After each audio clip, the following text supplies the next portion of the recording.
Mirëmbrëma, mirë se keni ardhur në Shqip në Dritare Televizion me një histori Shqipërie në Boston këtë herë. Apo jo, zoti Jasgjiu? Mirëmbrëma, Rudina, faleminderit. Po. Kënaqësi. Atëre mirdita në Amerikë tani. Po, tamam, 10 mëngjesit. Nga mbas është një cool, më duket. Po, janë disa. Ju jeni në punë apo në shtëpi tani? Jam në shtëpi tani. Unë jam në studio dhe nuk e di nëse vjen tani në Amerikë një zhurmë trapano që vjen këtu afër zyrave të mia. Vjen në Amerikë? Nuk e dëgjoj. Se ne po ndërtojmë kullat tona ndërkaq. Ju e keni Jasgjiu, jo Jasgjiu. Po, korrekt, Jasgjiu. Jasgjiu. Pra është zoti Elton Jasgjiu që është trajner. Unë nga sporti, nga futbolli, basketbolli, volejbolli, nuk marrë vesh asgjë. Po mirë s'ka gjë, juve merrni vesh nga gjëra tjera. Nuk duhet që çdo njeri të merret me sport apo jo. Por më pëlqeu shumë, prej kohësh po ndiqnim në Dritare një djalë drithie që kishte një cikël Jam shqiptar dhe ai gjente njerëzit e duhur, i bënte ata të thoshin gjërat e duhura, domethënë i ngacmonte të thoshin gjërat e duhura, më pëlqeu shumë. Nuk i kam marrë autorsinë, domethënë ne e ftuam dhe atë të dalë dhe të tregoj për këtë ide kaq të bukur, por dua të them ju jeni i dyti në një listë njerëzish që Kati Çako e gjeti aty, edhe tha ta ftojmë se më pëlqen. Dhe mua më pëlqeu shumë ato drithia e historisë që kishit ndarë me Jam shqiptar. Ju jeni shqiptar nga Elbasani, nga Tirana? Unë jam lindur dhe rritur në Tiranë, pikërisht në lagjen 6 të Asokoj, që është kombinati. Shqiptari kombinatit. Po. Kur ikët ju nga kombinati? Jam larguar nga Tirana në vitin 95, në korrik të 95-s, Rudina. Në atë kohë, çfarë bënit në Shqipëri? Domethënë kur latë Shqipërinë, kush ishit ju? Në atë kohë kam qenë sportist dhe isha student tek Instituti Vojokushi. Studenti Vojokushit pra në atë kohë. Nuk e di, për një rastësi, ne nuk është se donim ta bënim këtë, po tani jemi bërë realisht një televizion diaspore dhe çdo njeri që ka një histori jashtë Shqipërisë vjen dhe ndan me ne e kërkojmë ose ai na kërkon. Gjë që ka filluar të më mërzis pak se them që okej, të gjitha ata kanë dalë në mënyrën e tyre, po edhe ne që ndënjem këtu kemi bërë diçka të madhe, ne kemi mbajtur shtëpinë ndërsa ju ikët, apo jo? Patjetër. Në qoftë se të gjithë do kishim mundësi që të kishim qëndruar dhe Shqipëria do të na jepte mundësitë që dëshironim, edhe unë do kisha shumë dëshirë që të kisha ndenjur në Shqipëri. Siç i themi, guri i rënd në vendin e vet, por edhe 30 vjet në Amerikë nuk janë pak, edhe jam i lumtur sepse jo vetëm që kam gjetur vetveten këtu, por edhe kam qenë në korrent me Shqipërinë gjithmonë. Po, ndërkohë që ne flasim, regjia le të kaloj të gjitha fotot, unë po shikoja fotot në rrjetet tuaja sociale. Ju keni një familje shumë të bukur, keni një histori pune shumë të bukur. Ku jeni këtu ju? Që të tregojmë disa dhe të kuptojmë çfarë bëni ju në Boston. Këtu në Boston, unë jam trajner në një shkollë private të mesme. Dhe sapo kemi mbaruar sezonin, jam trajner i futbollit për skuadrën e shkollës mesme këtu. Është një shkollë private historike, quhet Dexter Southfield.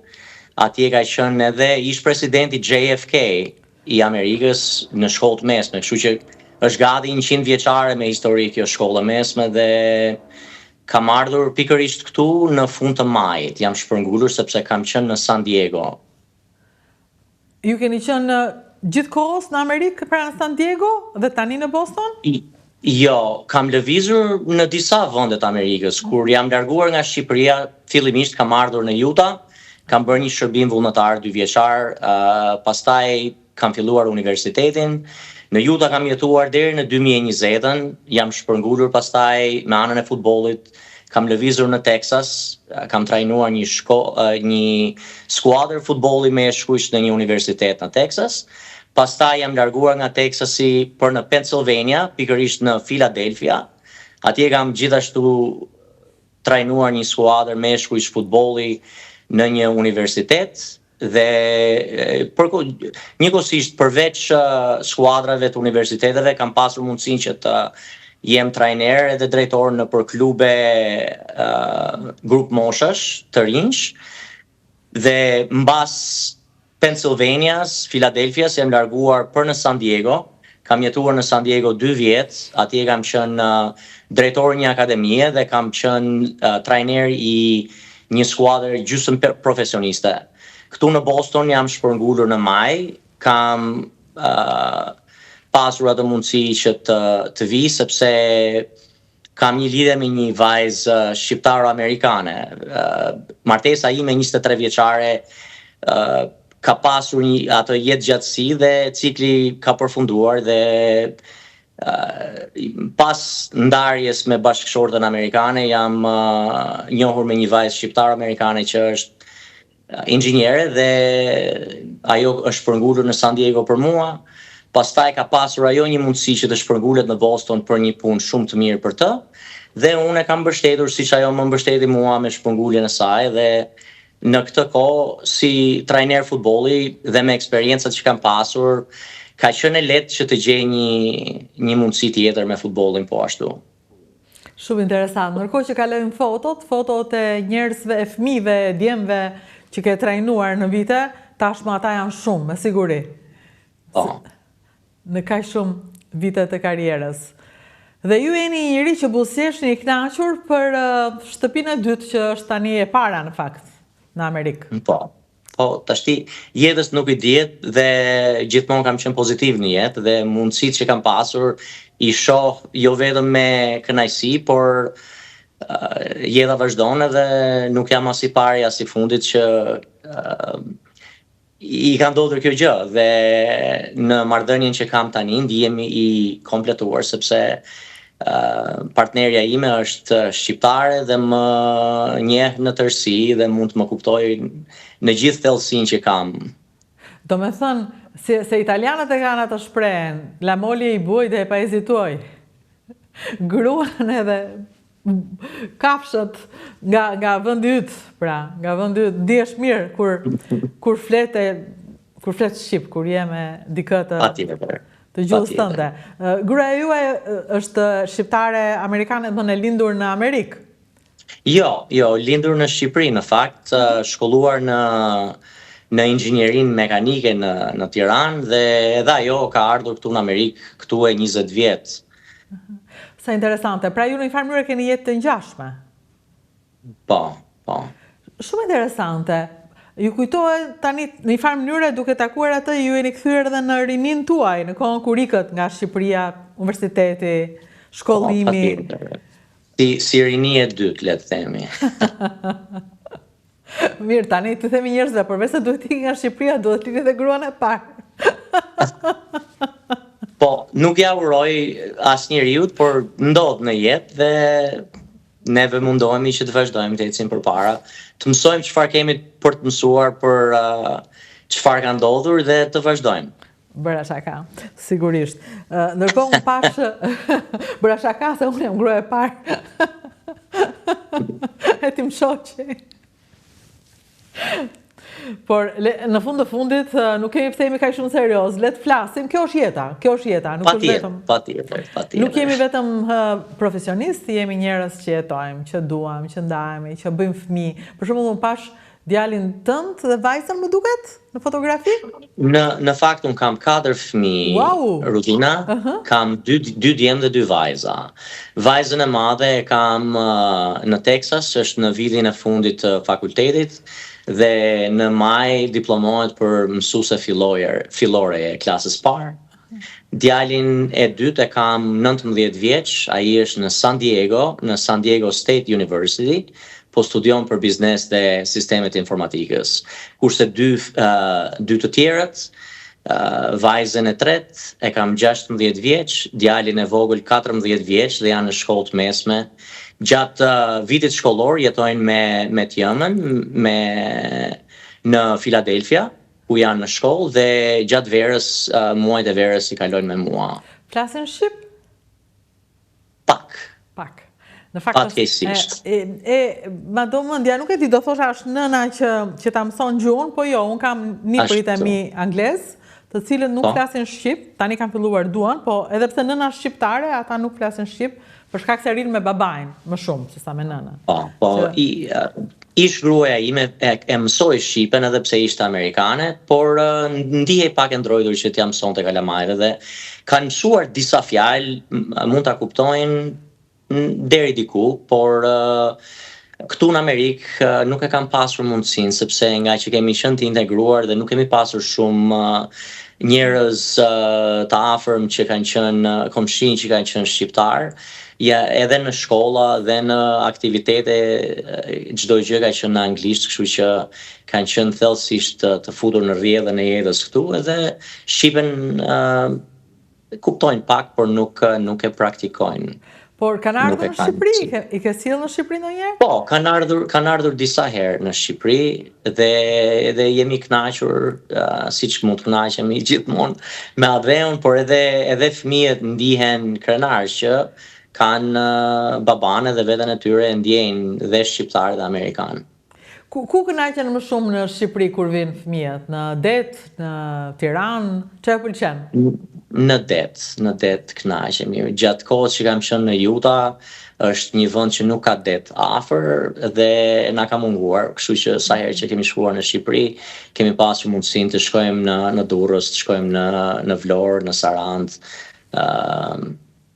edhe jemi kënaqur, deti po, patjetër. Utah ka shumë male, dhe ata ishin mësuar me male dhe nuk po edhe në Shqipëri në fakt kemi udhëtuar diku, kemi shkuar edhe në Pogradec, edhe në Korçë, kështu që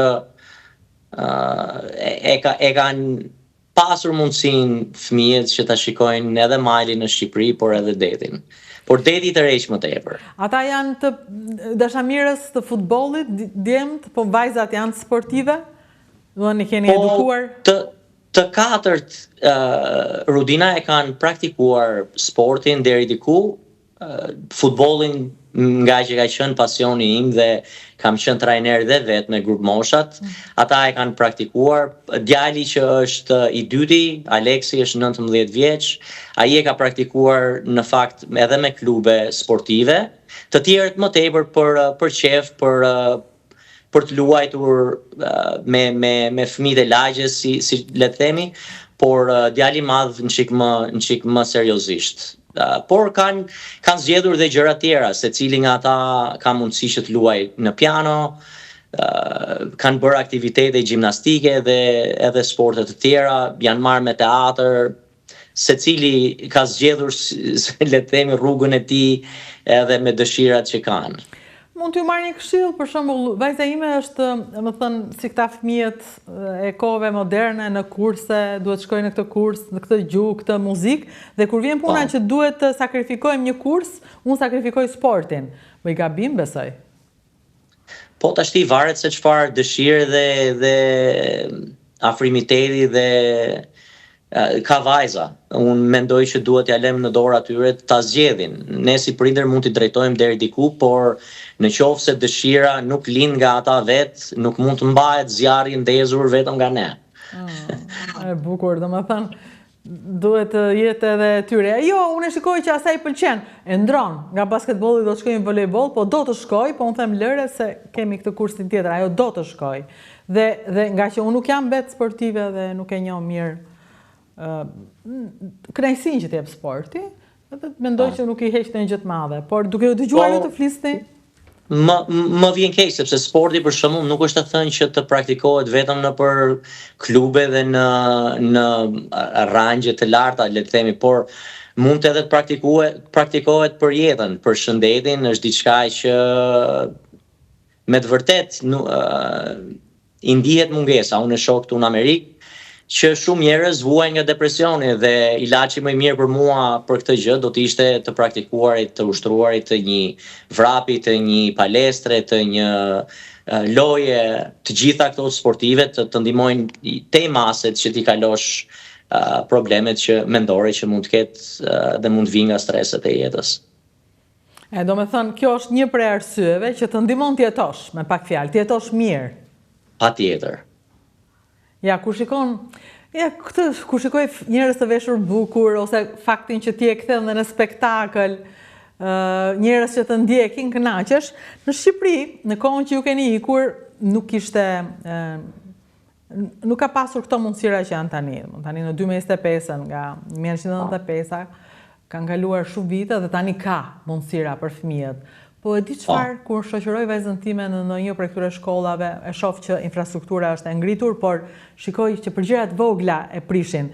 Është pistë, tualetet pista, njerëz që i hedhin gjithandej plerat, nuk është dikush që kujdeset për higjienën. Edhe them, po pse dreqe e mori? Se kjo është në dorën tonë. Po, është tamam diçka që mund ta përmirësojmë ne në familje. Fillon nga familje, nga edukimi familjar, të tjerat pastaj duhet ta mbajmë vetë, është e vërtet. Kur ikët e kishit ndëruar këtë rrugë që do bënit, apo le të ikim dhe pastaj të shohim? Jo, nuk isha i sigurt, me të thënë të drejtën, Rudina, babain e kam pasur gjithmonë syt nga Amerika i ka pasur, sepse gjyshi ka qenë emigrant në Amerikë, babait, edhe herët në vitet 1925-26 është kthyer në Shqipëri dhe është martuar me gjyshen dhe pasi ka krijuar jetën në Shqipëri nuk ka pasur mundësi që të kthehet përsëri në Amerikë dhe mendoj historitë që i ka treguar babait, ai ka pas gjithmonë dëshirë edhe syt nga Amerika. Babai dhe nëna nuk më jeton fatkeqësisht, por patën mundësi që të jetojnë këtu në Amerikë për disa vjet për vizitë edhe me kohë të gjatë, edhe si të them, ëndra e babait ishte kjo, ishte Amerika dhe ka qenë i kënaqur që unë pata mundësinë që të shpërngulem këtu. E bukur kjo, pra ai ishte rritur me tregimet e teatrit për vendin që kishte lënë. Kurse disa shumë i tregonte ai djalit. Dhe ndërkohë babai ju tregoi juve për vendin që duhet të shkonit. Ju shkuat në një të vend ku kishte emigruar gjyshi apo jo? Jo, tani jam afër sepse gjyshi fillimisht ka ardhur në Boston, por unë në Utah, që është në Amerikën Perëndimore, është shumë larg, është 6 orë me avion që këtu. Kështu që Amerika është tejet e madhe nga distancat, edhe jam i kënaqur të paktën tani në Boston që kemi mundësinë që të vim më kollaj në Shqipëri. Edhe pse kam qenë në Utah, nuk është se nuk kam ardhur shpesh, por rruga është e gjatë, është 6 orë nga perëndimi i Amerikës në lindjen e Amerikës me avion dhe këtu nga Bostoni për 6 orë vjen në Londër. Kështu që tani Londër 6 orë dhe pastaj edhe 2 orë pak është Tirana. Kështu që linja ka ndryshuar, kështu që Tirana sa vjen e afrohet. Ashtu. Dhe edhe me aeroportin e Vlorës që flitet, do të bëhet akoma edhe më e lehtë me fluturime direkte. Do jenë direkte fluturimet, po. Nga Shtetet Bashkuara në Vlorë edhe në Rinas do ketë fluturime direkte me Amerika. Ju gëzon ky fakt, do thënë Shqipëria se ju jeni mirë praktikisht, keni ngritur një jetë, keni jetë profesionale, keni fëmijët, keni gjithçka aty që ka nevojë një njeri, po Shqipëria është aty dhe duket sikur pret. Patjetër. Fëmijët vazhdojnë jetën, 12 i kam të rritur, janë për universitete, do të dalin në jetë dhe të, si të themi, të ndjekin drejtimin e tyre. 2 veçlit i vogli është 14 vjeç edhe për 4 vjet edhe ai ka drejtimin e universitetit, kështu që mendoj që brenda 5 ose 10 vjetëve Shqipëria akoma afrohet shumë për mua, veçanërisht tani që kam një partneri që është shqiptare si unë. Kështu që të dy keni filluar bëni plane. Po. Jetojmë tani sepse planet atje janë, por dëshira nuk na mungon. Keni një shtëpi në Shqipëri apo më vonë thoni? Po, kemi të dy, edhe partnerja edhe unë kemi apartamente në Shqipëri që ne i kanë dhënë prindrit. Sa bukur. Domethënë, çfarë ju lan prindrit është aty, edhe pret shtëpia. Nuk është se i keni shitur Se këtë mendoj ndonjëherë, kur e shet edhe shtëpinë si kur e mbyll derën me Shqipërinë. Nuk e ku kthehesh. Tamam. Dërsa ju e keni dhe po si është kjo ndjesia e njeriut që ndihet që ka mall për vendin e vet kur të gjitha punët i kanë në rregull. Domethënë si është? Aq e fortë sa ndjesia e njeriut që është këtu dhe thot nuk bëhet ky vend, do iki ta provoj fatin jashtë, apo si është nga ana tjetër? Ndoshta unë jam dhe idealist, Rudina, sepse si rritur në Shqipëri jam larguar kur kam qenë 21 vjeç, tani jam 51 vjeç, janë 30 vjet, është një jetë e tërë, por gjithmonë dëshirën për Shqipërinë e kam pasur, për Tiranën, atje ku jam lindur dhe rritur, edhe pse jo kur t'jetë koha e duhur. Pse jo kur t'jetë koha e duhur. Këtë thonë shumë për njerëzve që flas kur t'jetë koha e duhur, po unë i druhem faktit që koha e duhur do largohet në rast se ne jemi pak këtu, pak për të rregulluar ca gjëra, për të ndryshuar, për ta bërë këtë vend më të jetueshëm. Nevoja që po gjithsesi ju vini e ikni, blini shtëpi në Shqipëri, keni kokën pas dhe kjo është një gjë e madhe. Ndërkohë, do doja dija diçka me jetën në Amerikë, për te familjes, për te punës. Si është jeta në Amerikë? Si jetohet? Si jeton ju? Tashti varet nga se si e kemi ndërtuar vetë. Unë jam i kënaqur me jetën që kam ndërtuar, në Amerikë punohet fort, por për çdo njeri që ndërron Amerikën, unë këshillën do t'i jepja që edukimi është parësor. Unë edhe pse kisha studiuar në Shqipëri në Institutin e Fiskulturës, kur kam ardhur në Amerikë kam studiuar gjithashtu këtu, kam bërë një bachelor's për studime ndërkombëtare me ligj dhe diplomaci. Jam marrë me sport dhe nga që kam ndjekur jetën e futbollit, tani jam aty ku jam, por dëshirë kisha që të bëhesh avokat. Pastaj me rrjedhën e jetës dhe me futbollin pata mundësi mbas 20 vjetëve që mbarova bachelor's, kam bërë dhe një master's në edukim me drejtimin e sport administrimit. Dhe jo vetëm që e kam bërë për veten, por edhe si shembull për fëmijët. Duke qenë i angazhuar me familjen, i angazhuar me punën, kam bërë dhe masterin për 2 vjet gjatë asaj kohe dhe kam dalë me rezultate të shkëlqyera. Kështu që tashmë fëmijët e kanë një shembull që jeta është jo vetëm punë, po është edhe edukim dhe është përshtatje me çdo kohë ti je gati. Patjetër. Edhe pastaj mundësinë që kam pasur me futbollin të krijoj diçka nuk është e lehtë, por është kënaqësi e jashtëzakonshme që të kesh mundësi të punosh në drejtimin që e ke si hobi, që e ke si pasion. Po, bashkëshortja juaj është në një punë që e ka profesion të saj? Po, ajo është inxhiniere gjeoteknike dhe këtu në Boston është drejtoresha e grupit gjeoteknik të kompanisë së saj në Boston dhe prandaj jemi shpërngulur nga San Diego këtu. Një super karrierë pra. Po. Pra, Amerika ti jep mundësit, në qoftë se ti punon fort, mëson shumë, bëhesh gati, je gjithmonë gati për punën e radhës. Po. Po, edhe kjo poja që thoni ju, na e bën ne të mendojmë që u bëdet i kos, edhe ikin të gjithë sepse po, është gati, po të pret. Po duhet jesh dhe realist, nuk është se do ta gjesh të shtruar siç kemi menduar dikur. Jeta është luftë. E drejtë. Pra nuk është një argëtim i përditshëm jeta në Amerikë, po një luftë e përditshme për të jetuar mirë. Patjetër, por dhe mund të gjesh mundësi që ta bësh jetën ta zgjidhësh se si e kërkon. Tashti, kjo është, duhet punosh fort, por mundësitë janë atje për të marrë sipas zgjedhjeve që bëjmë.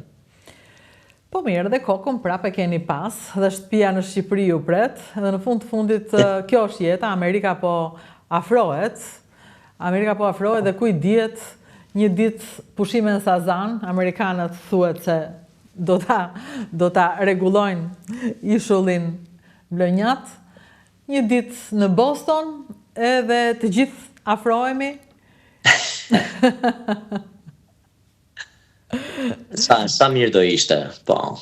Po ta shikosh me optimizëm, në fakt kështu është. Për ndryshe pastaj shikon luftra, do ketë luftë, politikisht ka probleme, qeveria amerikane ka mbyllur fondet, apo i ka hapur sot nuk e di. Çdo vend ka të mirat dhe të këqijat e veta, por ne si njerëz kupton mundohemi që të krijojmë jetë mirë për veten tonë, për fëmijët, për të afërmit. Po dhe Shqipëria me të vërtet, siç e thatë në fillim të intervistës, ka bërë hapa përpara, edhe njerëzit e gjejnë vetveten dhe atje. Ju falenderoj shumë për këtë intervistë, ishte kënaqësi. Ishte kënaqësi që ju njoha. Ju njoha për shkak të drithije, po tani ju shoh në dritë. Faleminderit. Kënaqësi. Shumë të fala në familje. Kënaqësi. Ishim në një intervistë me Bostonin, me zotin Elton Yazexhiu, i cili është trajner futbolli dhe ka një jetë të bukur në Shtetet e Bashkuara të Amerikës. Secili e ka një jetë të bukur në qoftë se do, në qoftë se përpiqet, dhe në qoftë se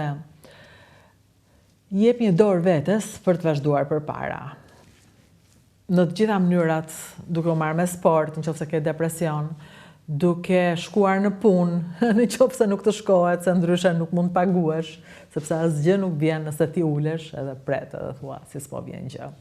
Duhet të lëvizësh.